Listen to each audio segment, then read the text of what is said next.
El proyecto de recuperación se centró en tres frentes: la reforma de los accesos, el sellado de las urgencias para incrementar el caudal de la fuente y la instalación de 2 pérgolas. O Tinteiro se ha convertido así en una estancia mirador sobre el río, dotada de 6 pediluvios y 2 pilones para la recogida de agua termal. Además, el entorno cuenta ahora con nuevo mobiliario urbano, entre el que se incluyen 2 bancos corridos. El talud contiguo también se ha reformado.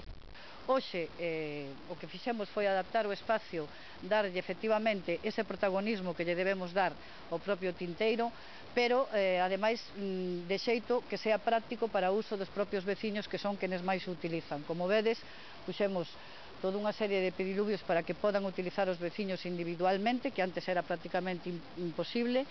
Ganamos todo aparte de protexer e sellar os manantiales, que era tamén moi importante, ganamos todo un espacio como mirador ao Miño, que é tamén parte do protagonismo desta obra, e fixémolo máis cómodo con unha zona cuberta e outra zona semisombra.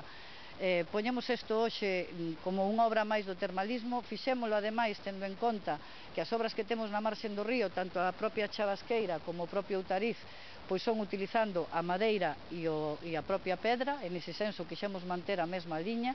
El proyecto, elaborado por la arquitecta Mónica Rúa, contó con un presupuesto de 117.000 euros y fue ejecutado mediante unas obras que comenzaron en el pasado mes de mayo.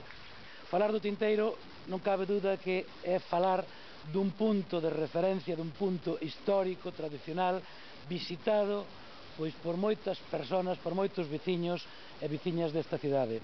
Eu creo que, ademais, como vivo aquí cerca, sempre que pasaba por este camiño, sempre había algunha persona que me dicía: oiga, por que polo menos non nos cubren isto para non mollarnos cando vimos a buscar a auga que necesitamos para casa? Bueno, pois agora eso é verdade.